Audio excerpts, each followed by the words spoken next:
নিজের অবসরের কথা স্রেফ উড়িয়ে দিলেন সাবেক প্রধানমন্ত্রী আওয়ামী লীগ সভানেত্রী শেখ হাসিনা।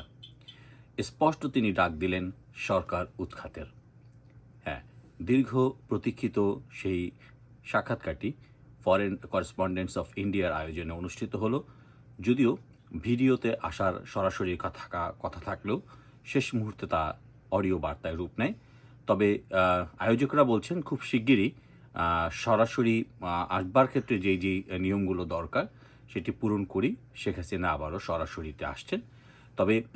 নির্বাচনকে সামনে রেখে শেখ হাসিনা কী বক্তব্য দেন সেদিকে দেশসহ দেশের বাইরে আওয়ামী লীগের যারা অগুন্তি সমর্থক রয়েছেন তাদের উৎসাহের কোনো ঘাটতি ছিল না, কমতি ছিল না। যথাসময়ে সংবাদ সম্মেলনটি অনুষ্ঠিত হয়েছে, যেখানে শেখ হাসিনা স্পষ্টভাবে ইউনূস সরকারের প্রতিটি ক্ষেত্রে ব্যর্থতার পরিচয় তুলে ধরেছেন এবং সরাসরি তিনি যে বক্তব্যগুলো দিয়েছেন, তিনি ডক্টর মোহাম্মদ ইউনূসকে একজন মার্ডারার হিসেবে তিনি উল্লেখ করেছেন এবং তিনি কীভাবে জুলুম নির্যাতন চালিয়েছেন আওয়ামী লীগের নেতাকর্মীদের উপরে, আওয়ামী লীগের নেতাকর্মীদের জেলেতেও মৃত্যুবরণের কথাগুলো উল্লেখ করা হয়েছে এবং বিভিন্ন রকমের ৫ই আগস্ট পরবর্তী সময়ে আওয়ামী লীগের উপরে যেই ঝড় বয়ে গেছে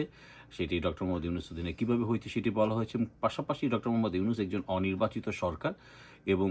তার যে কোনো যোগ্যতা নেই নির্বাচিত হয়ে আসবার, সেই বিষয়টি শেখ হাসিনা বারবার বলেছেন এবং তার মতো একজন অনির্বাচিত ব্যক্তিত্ব কীভাবে আইন সংশোধনের উদ্যোগে নিতে পারে এবং সেটা কতটুকু বৈধ সেই চ্যালেঞ্জটি তিনি ছুড়ে দেন। তিনি তার যেই নেতাকর্মী যারা রয়েছে তাদেরকে সরাসরি এই বাংলাদেশের যে রাষ্ট্র, প্রতিটি দেশ বা নাগরিকের রাষ্ট্র, তারা তাদের রাষ্ট্রের পুনরুদ্ধারে সবাইকে একজোট হয়ে এই ফ্যাসিস্টের উপরও ফ্যাসিস্ট যদি থেকে থাকে সেই ডক্টর মোহাম্মদ ইউনূসকে উৎখাতের জন্য যার জায়গা থেকে নেমে আসবার জন্য বলা হয়েছে এবং আবার তিনি এক ধরনের সরকার উৎখাতে তিনি ডাক দিয়ে বলেছেন এটি যদি না হয় তাহলে প্রিয় মাতৃভূমি আজ বড় বিপদে, প্রিয় মাতৃভূমির প্রতিটি নাগরিক বিপদে। সেক্ষেত্রে নারীদের উপর সহিংসতা, নির্যাতন অতীতের যে কোনো সময়ের চেয়ে বৃদ্ধি,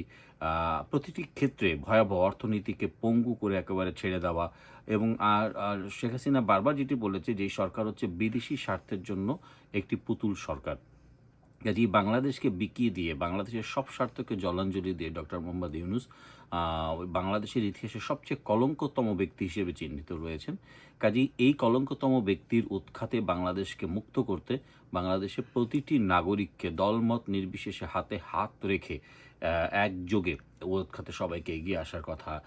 শেখ হাসিনা বারবার বলেছেন এবং শেখ হাসিনা বলেছেন যে তার লড়াই এখানেই থেমে থাকবে না, তার লড়াই বাংলাদেশে ফিরে এই গণতন্ত্রের যেই পুনঃপ্রতিষ্ঠা এবং তাদের যে কাঙ্ক্ষিত মাতৃভূমি সেই মাতৃভূমির পুনঃপ্রতিষ্ঠায় তিনি আবারও অবদান রাখবেন এবং তার নেতৃত্বে বাংলাদেশ আগামীতে আবারও যে পথে বাংলাদেশ অগ্রগামী ছিলেন, যেটি সাময়িক সময়ের জন্য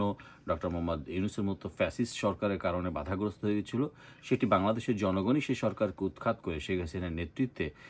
বাংলাদেশকে গতিশীল এবং আরও অগ্রগতিতে নিয়ে যাবেন। শেখ হাসিনা দিল্লি থেকে 5টি দফা তিনি দিয়েছেন এবং সেখানে কিন্তু বলা হয়েছে যে সিভিল সোসাইটি থেকে শুরু করে সব জায়গায় যেভাবে তিনি নির্লজ্জ হস্তক্ষেপ করেছেন,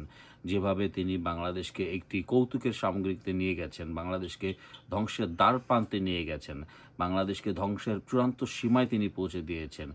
তার জন্য বাংলাদেশের কোনো নাগরিক যেন আর চুপচাপ ঘরে না বসে থাকে, যে যার জায়গা থেকে এই সরকারের উৎখাতে অগ্রণী ভূমিকা রাখতে শেখ হাসিনা বারবার আহ্বান করেছেন এবং এক ধরনের মাতৃভূমিকে লড়াইয়ে সবাইকে এগিয়ে আসবার জন্য বলেছেন মাতৃভূমি আজ ভীষণভাবে বিপদগ্রস্ত, সে কথাটি তিনি বারবার বলেছেন। কাজেই এই যার হাতে ডক্টর মোহাম্মদ ইউনূসের হাতে যে মাতৃভূমিটা আজ ভীষণভাবে বিপদগ্রস্ত, সেই ডক্টর মোহাম্মদ ইউনূসের হাত থেকে রক্ষার জন্য সবাইকে যার জায়গা থেকে এগিয়ে এসে এই সরকার উৎখাতে কার্যকরী ভূমিকা রাখার জন্য শেখ হাসিনা বারবার তাগিদ দিয়েছেন। কাজেই এটা স্পষ্টত এখনই অবসরের কোনো চিন্তাভাবনা শেখ হাসিনার নেই। শেখ হাসিনা দৃঢ় প্রত্যয় বলেছেন, যেহেতু 5ই আগস্টে আল্লাহ পাক তাকে বাঁচিয়ে রেখেছেন, যেটি শেখ হাসিনার নিজস্ব মন্তব্য, হয়তো তিনি এই ফ্যাসিস্ট ইউনূসের পতন তার নেতৃত্বেই হবে এবং তার নেতৃত্বেই আগামী যেই চলমান বাংলাদেশ, সেই বাংলাদেশের গতি বৃদ্ধি পাবে।